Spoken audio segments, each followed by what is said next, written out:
नमस्कार दोस्तों, स्वागत है आपका एक बार फिर से हमारे चैनल सनातन धर्म ज्ञान पर। आज मैं आपके साथ श्रीमद् भागवत गीता के प्रथम अध्याय की चर्चा करने वाली हूँ। आज हम जानेंगे कि भागवत गीता के प्रथम अध्याय में क्या कहा गया है और इसका आपके जीवन पर क्या प्रभाव पड़ता है। इस अध्याय को सुनने के बाद आपके जीवन में परिवर्तन आ जाएंगे तथा आप आनंदमय तथा सुख समृद्धि से अपने जीवन को व्यतीत करेंगे। तो चलिए शुरू करते हैं। इससे पहले कि आप हमारे साथ श्रीमद् भागवत गीता के इस अध्याय में खो जाएं, हमारे चैनल सनातन धर्म ज्ञान को सब्सक्राइब जरूर कर दें ताकि आने वाले अगले अध्याय के लिए आपको वीडियो की नोटिफिकेशन सबसे पहले मिल सके। तो चलिए शुरू करते हैं। श्री भगवान जी ने अर्जुन को गीता ज्ञान दिया सो मुझे मिले, हे भव भय भंजन। श्री कृष्ण जी से किशोर दास मांगता है, हे प्रभु, गीता ज्ञान के उच्चारण करने से तुम्हारे भक्त पूर्ण ब्रह्म को प्राप्त होते हैं। मैं आपकी शरण में पड़ा हूँ। किशोर दास और कृष्णदास अति दीन गरीब हैं और आप परम प्रवीण आरत दुख भंजन हो। हे कृष्ण भगवान, तेरे संतों और भक्तों के लिए मैं यह ज्ञान वासा को करता हूँ। श्री गीता के अध्याय की कथा। जब कौरव पांडव महाभारत के युद्ध को चले तब राजा धृतराष्ट्र ने कहा, मैं भी युद्ध को देखने चलूंगा। तब श्री व्यास जी ने कहा, हे राजन, नेत्र के बिना क्या देखोगे। राजा धृतराष्ट्र ने कहा, देखूंगा नहीं तो श्रवण तो करूंगा, अर्थात सुनूंगा तो सही। तब व्यास जी ने कहा, हे राजन, तेरा सारथी संजन तो कुछ महाभारत के युद्ध की लीला कुरुक्षेत्र में होगी, सो यहाँ बैठे तो श्रवण करवेगा। व्यास जी के मुख से यह वचन सुन संजय ने विनती करी, हे प्रभु, यहाँ हस्तिनापुर में बैठे कुरुक्षेत्र की लीला कैसे जानूंगा तथा राजा को किस भांति कहूँगा। तब व्यास जी ने संजय को कहा, यह वचन, हे संजय, मेरी कृपा से तुझे यहाँ ही ये सब दिखाई देगा। व्यास जी ने इतना कहने ही संजय की दिव्य दृष्टि हो गई और बुद्धि भी दिव्य हो गई। तब आगे महाभारत का कौतुक कहते हैं, सो सुनो।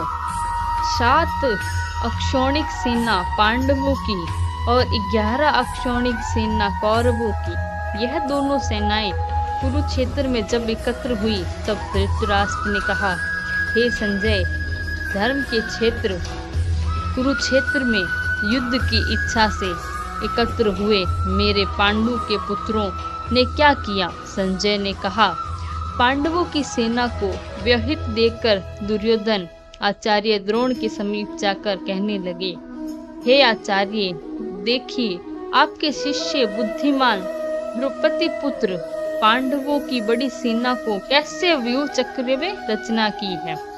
इस सेना ने अर्जुन, भीम जैसे बड़े बड़े धनुर्धारी वीर, विराट, महारथी द्रौपदी, धृतकेशु, चकिताय, बलवान, काशीराज, पुरुषचित, कुंती भोज, नरों में श्रेष्ठ श्रव्य, पराक्रमी, युद्धामन्यु, बलवान, उत्तमोज्जा, अभिमन्यु और द्रौपदी के पुत्र सब के सब महारथी हैं। हे ब्राह्मण क्षेत्र, आपके स्मरणार्थ अब मैं आपकी सेना के प्रधान सेनापति का नाम बताता हूँ। आप भीष्म, कर्ण, विजय, कृपाचार्य, अश्वत्थामा, विकर्ण, सोमदत्त का पुत्र भूरिश्रवा और बहुत से सूरवीर मेरे लिए प्राण देने के लिए तैयार हैं। ये लोग शास्त्र चलाने में अति निपुण हैं। हमारी सेना को जिसने भीष्म रक्षक है अपरिमित बल है और उनकी सेना जिसके भीम रक्षक हैं थोड़ा बल है। जब आप सब अपने अपने मोर्चों पर सावधान रहकर सेनापति की रक्षा कीजिए। भीष्म पितामह ने दुर्योधन को प्रसन्न करते हुए और ऊंचे स्वर में गरजते हुए शंख बजाया।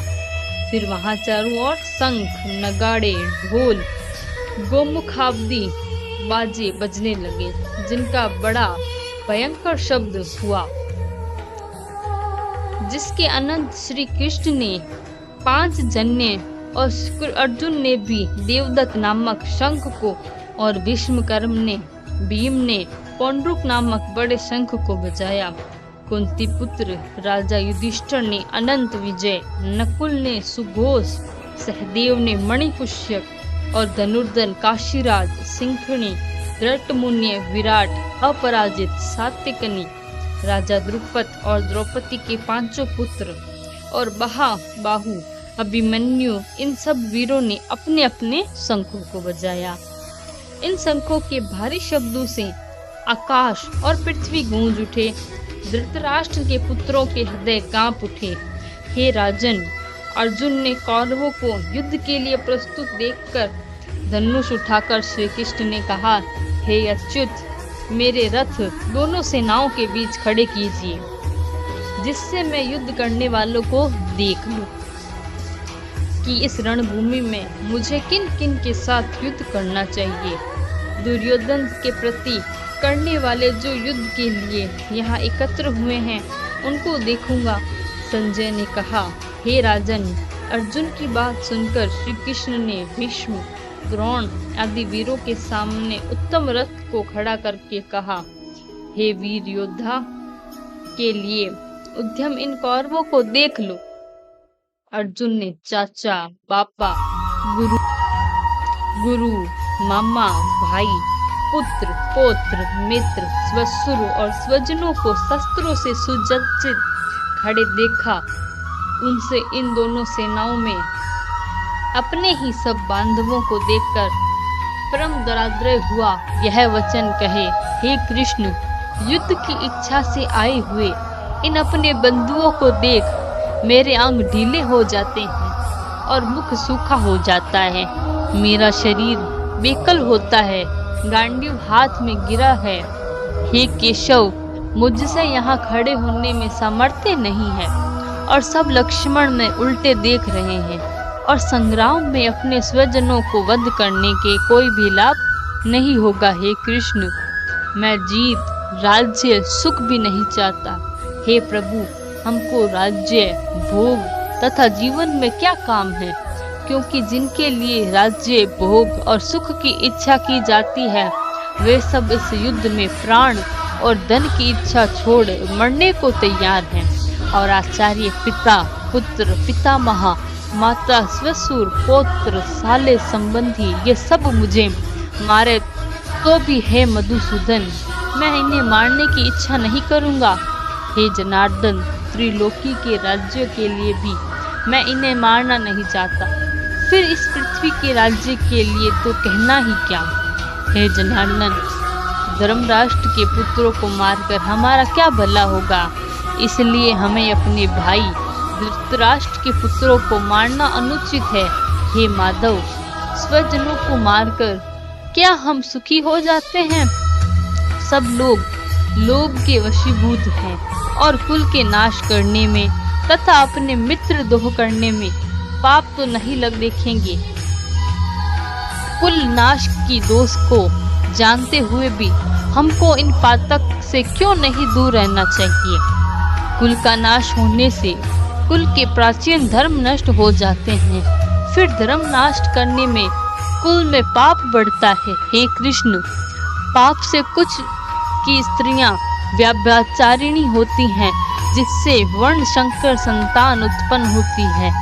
वह वर्ण संकर जिन पुरुषों में कुल को नष्ट किया जाता है, उनको तथा उस कुल को नरक में पहुंचाते हैं, क्योंकि श्राद्ध, तर्पण आदि बंद हो जाते हैं। वर्ण संकर बनाने वाले देशों में कुल ध्वंसकों के जाति धर्म, कुल धर्म निरंतर नाश होते हैं। हे जनार्दन, मैंने बराबर सुना है कि कुल धर्म नष्ट होने से निश्चित ही नरकवास करना होता है। हाय, हम बड़ा पातक करने को तैयार हैं जो राज्य सुख के लोभ से स्वजनों को मारने की कोशिश करते हैं। शस्त्रों को धारण किए हुए धृतराष्ट्र के पुत्र यदि मुझे शस्त्र रहित और उपाय रहित को रण भूमि में वध कर डालें तो मेरा बहुत कल्याण है। संजय ने कहा, हे राजन, यह कहकर दुखी होकर अर्जुन ने धनुष बाण फेंक दिया और रथ के पिछले भाग में जा बैठे। अगले भाग के लिए हमारे चैनल सनातन धर्म को सब्सक्राइब जरूर करें ताकि श्रीमद् भागवत गीता का दूसरा अध्याय जल्द ही आपके साथ ला सके। धन्यवाद।